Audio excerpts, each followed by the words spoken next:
Now first of all हम इस poem की एक इंट्रोडक्शन देखते हैं. This poem is a lyric.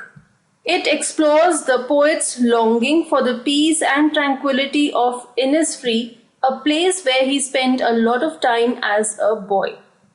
Innisfree एक जगह का नाम है. बेसिकली ये जो पोएम है ये एक लिरिक है. लिरिक मीन्स एक सॉन्ग के फॉर्मेट में है, एक म्यूजिकल पोएम है ये. It explores the poet's longing for the peace and tranquility of Innisfree. Innisfree एक बहुत ही शांत जगह है और इसीलिए पोएट वहां पर जाना चाहते हैं. इस जगह पे उन्होंने अपना बचपन स्पेंड किया है, बहुत ही मीठी यादें जुड़ी हुई हैं. That is why he wants to go back to the lake isle of Innisfree. Now let us see the poem. एक बार हम पूरी पोएम रीड करेंगे. I will arise and go now and go to Innisfree, and a small cabin built there of clay and wattles made. 9 bean rows will I have there, a hive for the honey bee, and live alone in the bee-loud glade. And I shall have some peace there, for peace comes dropping slow, dropping from the wheels of the morning to where the cricket sings, their midnights all a glimmer and noon a purple glow, and evenings full of the linnet's wings. I will arise and go now, for always night and day, I hear the lake water lapping with low sounds by the shore. While I stand on the roadway or on the pavement's grey, I hear it in the deep heart's core. Now we'll discuss each stanza and I'll give an explanation and we'll see the word meanings also. Stanza 1. Arise means stand up. Cabin means a room. Wattles means twisted sticks for making fences and walls. Wattles means ऐसी गोल गोल सी लकड़ी की डंडियां जिनके साथ fence बनाया जाता है. Glade means a clearing or open space, खाली जगह. Now in this stanza, the poet says I. I here refers to the poet William Yeats. He says I will stand up and go now. So he's saying that I want to go to Innisfree. And then he says that over there he will build a small room for himself, and the room will be made with clay and wattles. Wattles are small sticks which are used to make the wall or the fences of the cabin. And then he says, I will have 9 rows of beans. So he needs some food to eat also, so he will grow beans near his room. And he says there will be a hive of honey bees also. So he says that he will get honey from the honey bee hive and he will get food from the beans that he will grow near his room. And then he says, I will live alone in the bee-loud glade. Bee-loud refers to the sound made by the buzzing of the bees. So he says that the open space where he will build his room will be full of the buzzing sound made by the bees, and over there he will live all alone in peace and tranquility. तो इस stanza में poet ये कह रहे हैं कि वो Innisfree जाएंगे, वहां पर एक छोटा सा रूम बनाएंगे अपने लिए, और वो ये रूम बनाएंगे क्ले और वैटल्स के साथ, टेढ़ी मेढ़ी स्टिक्स और क्ले के साथ. और फिर वो कहते हैं कि वो अपने खाने के लिए बीन्स उगाएंगे वहां पर, और साथ ही साथ जो हनी बीज हैं उनके हाइव से उन्हें हनी मिल जाएगा खाने के लिए. और वो कहते हैं कि इस खुली जगह में वो अकेले रहेंगे. In the second stanza, veils means a piece of fine material worn by women to protect or conceal the face.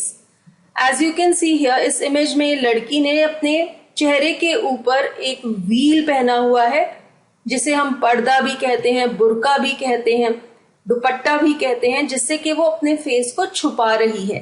That is called a wheel. Cricket क्या है? Cricket is an insect related to the grasshoppers but with shorter legs. The male cricket produces a characteristic musical chirping sound. ये देख सकते हैं आप, ये cricket है, एक इंसेक्ट है जो कि ग्रास हॉपर जैसा होता है, और इसका जो मेल क्रिकेट होता है वो एक टिपिकल म्यूजिकल चर्पिंग आवाज निकालता है. Linnet is a small brown and grey bird with a short beak. ये देख सकते हैं, ये बर्ड की टाइप है जिसका नाम है लिनेट। इस स्टैंजा में पोएट कहते हैं, I shall have some peace there for peace comes dropping slow. So the poet is saying कि जब वो इनिसफ्री में अकेले रहेंगे तो वो शांति महसूस करेंगे, और वो कहते हैं कि शांति की जो फीलिंग है वो धीरे धीरे किसी को महसूस होती है। एंड देन ही सेज, कैसे उनको पीस फील होगा? Dropping from the wheel the morning, सुबह के टाइम जब क्लाउडी सा वेदर होता है, धुंधला सा दिखता है, तब उन्हें ऐसे लगेगा कि सुबह ने एक व्हील पहना हुआ है, अपने आप को छुपाया हुआ है, और वो चीज देख के उन्हें पीस महसूस होगा। To where the cricket sings, और फिर वो कहते हैं कि सुबह के टाइम जब ऐसा धुंधला सा एटमॉस्फेयर होता है और ये जो मेल क्रिकेट इंसेक्ट है ये अपनी आवाज में गाना गाएगा, उसकी आवाज उन्हें शांति देगी। Their midnights all a glimmer. Glimmer means something which is shining. और वो कहते हैं कि मिडनाइट को यानी कि आधी रात को जब वो ओपन स्काई देखेंगे अपने ऊपर, उसमें चमकते हुए जो तारे हैं उनकी शाइन उन्हें पीस देगी। And Noon a purple glow, दोपहर का जो टाइम है तब क्या होगा? सूरज की जो रोशनी है वो पर्पलिश कलर की होगी और उसकी जो चमक है वो भी उन्हें पीस देगी। And evenings full of the linnet's wings, linnet मैंने बताया एक छोटी सी चिड़िया जो कि ब्राउन और ग्रे कलर की होती है। शाम के समय वो कहते हैं जब वो आसमान में लिनेट बर्ड को उड़ता हुआ देखेंगे तब भी उन्हें पीस महसूस होगा। तो ऐसे पोएट यहाँ पर इस स्टैंजा में हमें ये बता रहे हैं कि दिन के अलग अलग टाइमिंग्स में कैसे उन्हें धीरे धीरे शांति का एहसास होगा। सुबह के टाइम जब धुंध होगी और उन्हें क्रिकेट इंसेक्ट की आवाज सुनाई देगी, उससे उन्हें शांति मिलेगी। आधी रात को जब वो आसमान में चमकते हुए तारे देखेंगे, that will give him piece.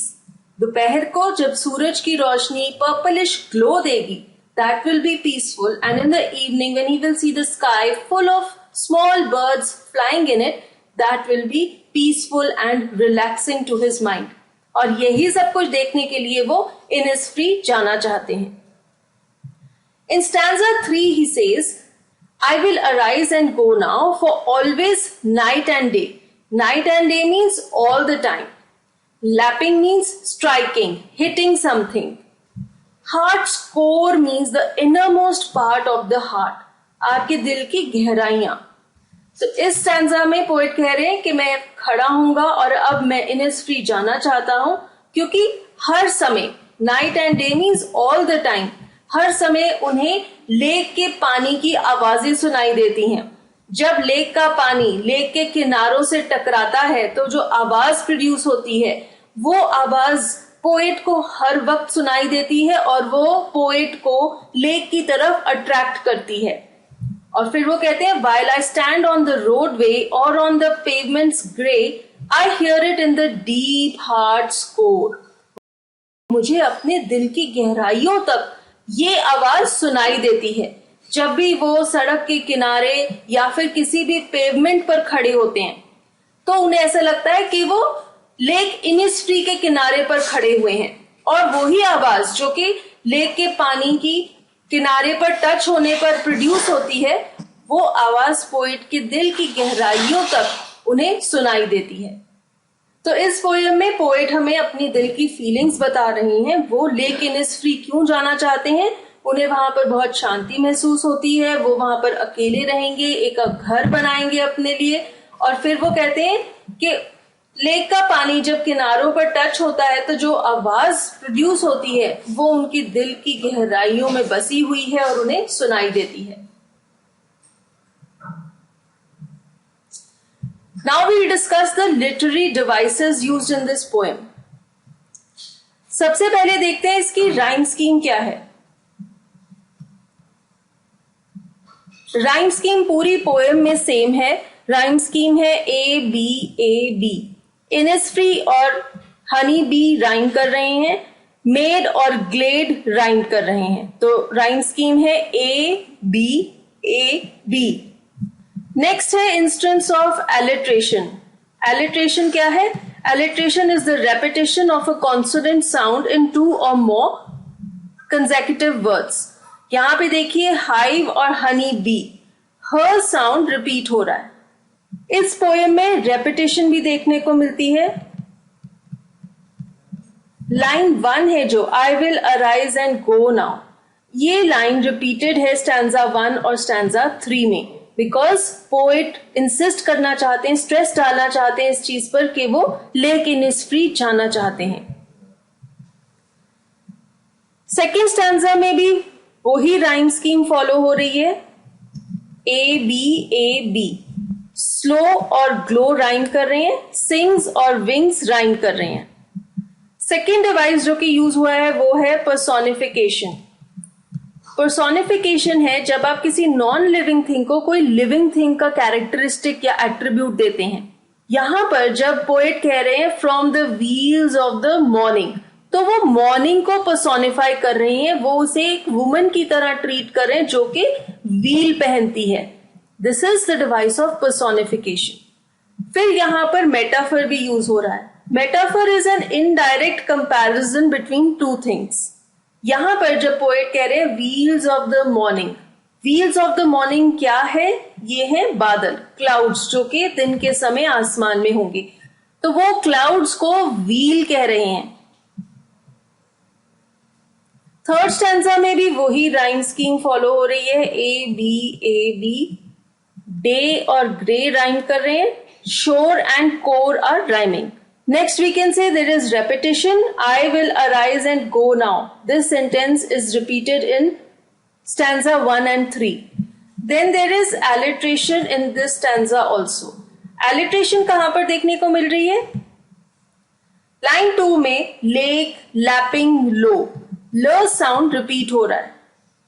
So this is all for this poem. Thank you for watching this lesson. For more